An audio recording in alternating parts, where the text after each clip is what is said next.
3 ذی-القعدہ 427 ہجری کو یعنی 29 اگست 1032 عیسوی کو مسعود نے اپنے بیٹے مجدود کو لاہور کا حاکم بنا دیا۔ سلطان محمود غزنوی کے معروف غلام ایاز کو مجدود کا سرپرست مقرر کیا گیا۔ لاہور غزنیوں کی سلطنت کے اس حصے کا دارالحکومت بن گیا جو موجودہ پاکستان میں شامل ہے۔ ذی الحجہ 427 ہجری کے آخر میں مسعود غزنوی نے ہندوستان کے مزید کچھ حصوں پر لشکر کشی کی اور ہانسی اور سونی پت کے قلعہ فتح کر لیے۔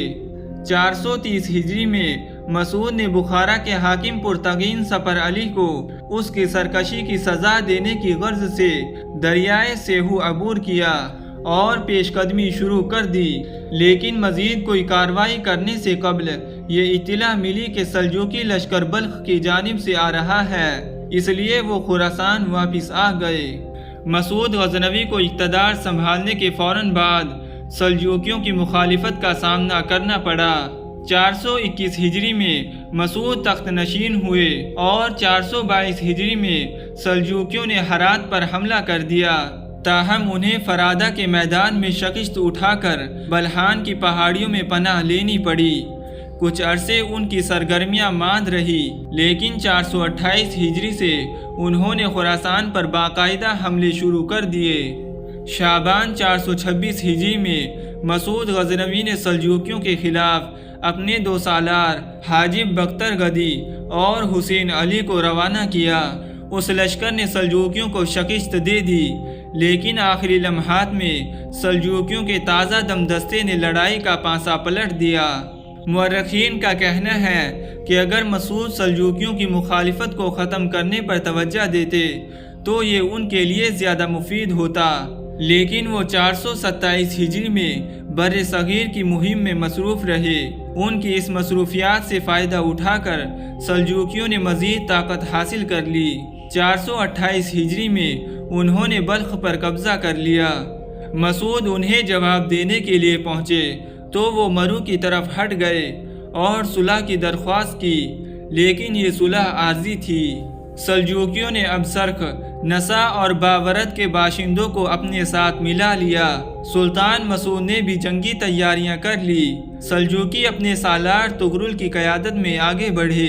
مرو سے جنوب مغرب میں واقع شہر کے مقام پر 8 رمضان 431 ہجری کو دونوں فوجوں کا آمنا سامنا ہوا۔ مسعود بڑی بے جگری سے لڑے، لیکن ان کی فوج کو شکست اٹھانی پڑی۔ مسعود بڑی مشکل سے غزنی پہنچے۔ خراسان پر سلجوقی تسلط قائم ہو گیا۔ سلجوقیوں کے ہاتھوں اس شکست کے بعد مسعود نے اپنا دارالحکومت غزنی سے لاہور لے جانے کا فیصلہ کیا۔ انہوں نے اپنا تمام ضروری مال و اسباب اور خزانہ اکٹھا کیا اور لشکر کو لاہور سمت کوچ کا حکم دیا۔ غالباً ان کا ارادہ یہ تھا کہ وہ لاہور کو اپنا مستقر بنا کر اپنی قوت بحال کر لیں گے اور پھر کھوئے ہوئے علاقے واپس لے لیں گے، لیکن بدقسمتی سے مسعود کے اپنے ساتھیوں نے ان سے وفا نہ کی۔ رباط ماری کے مقام پر دریائے سندھ کو عبور کرنے کے بعد مسعود کے بعض ماتحتوں نے بغاوت کر دی اور خزانہ لوٹ لیا۔ اس لوٹ مار میں اور لوگ بھی شامل ہو گئے۔ مسعود کو گرفتار کر کے ان کے چھوٹے بھائی محمد کو رہنما بنایا گیا۔ محمد نابینا تھے۔ انہوں نے مسعود کو قلعہ گیری میں نظر بند کروا دیا اور حکمرانی اپنے بیٹے احمد کے سپرد کر دی۔ احمد کی طبیعت میں خود سری بہت تھی۔ انہوں نے باپ سے مشورہ تک نہ لیا اور 11 جمادی الاول 432 ہجری کو مسعود غزنوی جیسے جری اور بہادر رہنما کو موت کی نیند سلا دیا گیا۔ مسعود نے 10 سال 3 ماہ حکومت کی۔ سلطان مسعود غزنوی کا دور خوشحالی کا دور تھا۔ انہوں نے غزنی میں ایک عالیشان قصر تعمیر کروایا تھا۔ یہ قصر اور اس میں رکھا گیا قیمتی تخت عجائبات میں شمار ہوتے تھے۔ اس قصر کی تعمیر میں 3 سال صرف ہوئے۔ شعبان 439 ہجری میں قصر کی تکمیل کا جشن منایا گیا۔ مورخ بہیقی بھی اس جشن میں شریک تھے۔ انہوں نے بھی اس محل کی آرائش کی بڑی تعریف کی ہے۔ 422 ہجری میں جب عباسی خلیفہ قادر باللہ کا انتقال ہوا اور قائم بامر اللہ ان کی جگہ خلیفہ بنائے گئے تو ایک سفیر غزنی آئے۔ اس موقع پر پورے شہر کو اعلیٰ پیمانے پر سجایا گیا۔ میلوں تک پیادہ اور سوار فوجیوں کی صفیں، جنگی ہاتھیوں، اونٹوں اور گھوڑوں کی قطاریں نظر آتی تھیں۔ مسعود غزنوی بے انتہا دلیر اور اچھی صحت کے مالک ہونے کے ساتھ ساتھ بے حد فیاض بھی تھے۔ ایک بار انہوں نے رمضان المبارک کے مہینے میں تمام مستحق افراد میں فی کس 1000 دینار تقسیم کیے۔ رمضان المبارک میں ان کی سخاوت عروج پر ہوتی تھی۔ وہ بہت اچھے شاعری ذوق کے مالک بھی تھے اور شاعر اکرام کو اچھے اشعار سنانے پر خطیر رقوم بطور انعام دیا کرتے تھے۔ انہوں نے مشہور سائنسداں البیرونی کو کتاب قانون مسعودی کی تصنیف پر 1 ہاتھ کے وزن کے برابر چاندی انعام میں دینا چاہی تھی، لیکن البیرونی نے انکار کر دیا۔